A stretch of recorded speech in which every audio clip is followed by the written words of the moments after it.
Catherine Roland, bonjour. Bonjour. Donc vous êtes de Tralalaire et on va parler de numérique bien entendu. Donc Tralalaire, c'est une petite boîte, c'est une grosse boîte, ça vient d'où?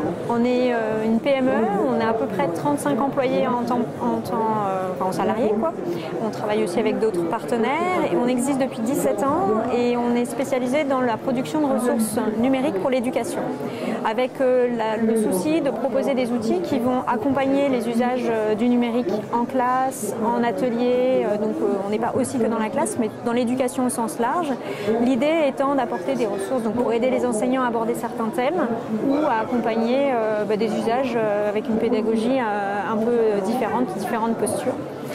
On se soucie beaucoup, ce que j'allais rajouter, c'est d'apporter aussi un éclairage sur l'utilisation du numérique, sa compréhension pour apprendre à l'utiliser et apprendre à décoder le numérique qui nous entoure. Alors, on a entendu parler de Vinzelou. Oui. Là, on a un programme qui s'appelle Code des codes. Alors, c'est tout un programme, il y a plein de choses dedans. Oui. On va avoir le fin fond de ce que c'est. Oui, effectivement. Alors, d'abord, pour repartir sur Vinzelou, ce sont effectivement des ressources qu'on a développées ces dernières années pour les plus jeunes dans la cible qu'on peut avoir, donc beaucoup sur le primaire, pour justement aborder différentes thématiques et notamment aborder les usages du numérique. Et pour aller un petit peu plus loin dans ce qu'on voulait faire, quand on parle de numérique, on parle aussi de langage informatique, programmation. Et le programme Code des codes est là pour proposer une suite d'applications et de ressources complémentaires qui vont permettre de manipuler le code pour proposer des créations à réaliser par les élèves ou les enfants suivant le contexte d'utilisation. Dans Code des codes, on va proposer par exemple des applications qui vont permettre de faire du pixel art, qui vont permettre de créer un jeu vidéo ou encore de jouer avec la donnée pour créer des histoires interactives.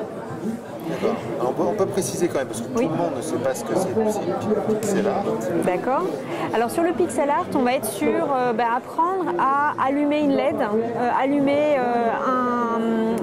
une LED, un élément sur un damier, pour comprendre déjà où trouver les coordonnées, savoir où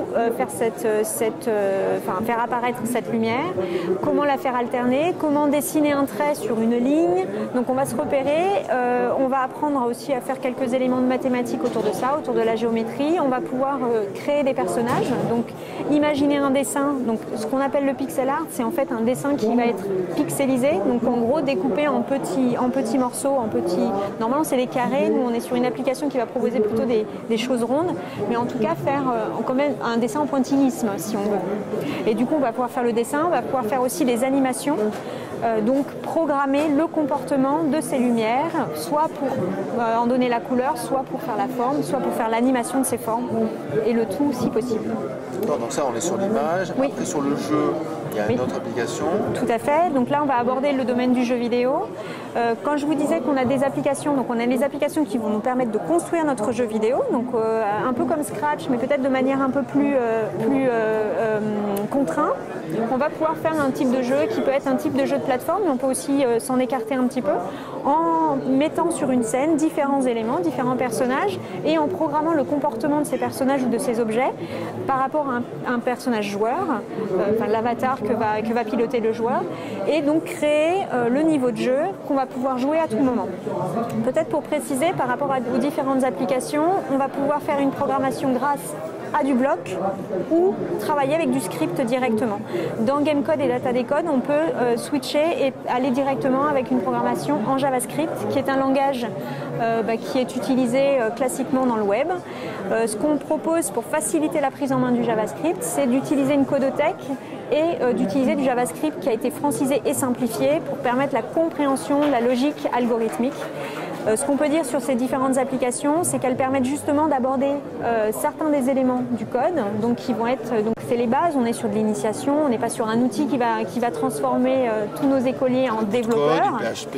Voilà, non. Mais par contre, on est là pour le démarrage, pour l'initiation, pour voir que tout le monde peut coder, et du coup aborder toutes les premières logiques, la logique algorithmique, mais les premières notions qui vont être la variable, qui vont être la boucle, qui vont être les conditions, les événements.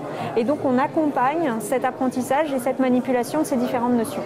On va jusqu'à quel niveau d'enseignement? Alors notre cœur de cible, c'est les 8-12 ans. Cela dit, on a fait pas mal d'ateliers, on travaille aussi avec des écoles qui nous accompagnent dans ces développements et dans les expérimentations de tous ces outils.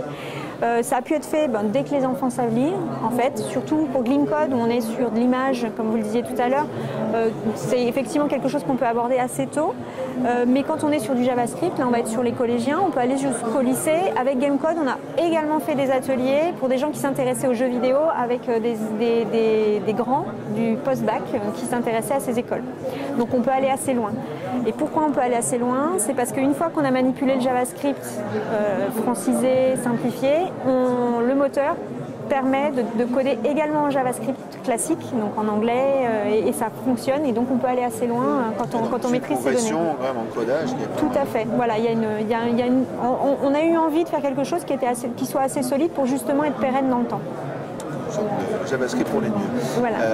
Alors dernier outil, le data, donc apprendre la data, donc ça c'est assez innovant quelque part. Exactement, et alors outre le fait de traiter de la donnée, c'est peut-être l'exemple qui va illustrer le plus en plus cette posture où on apprend la programmation mais on apprend aussi la culture numérique.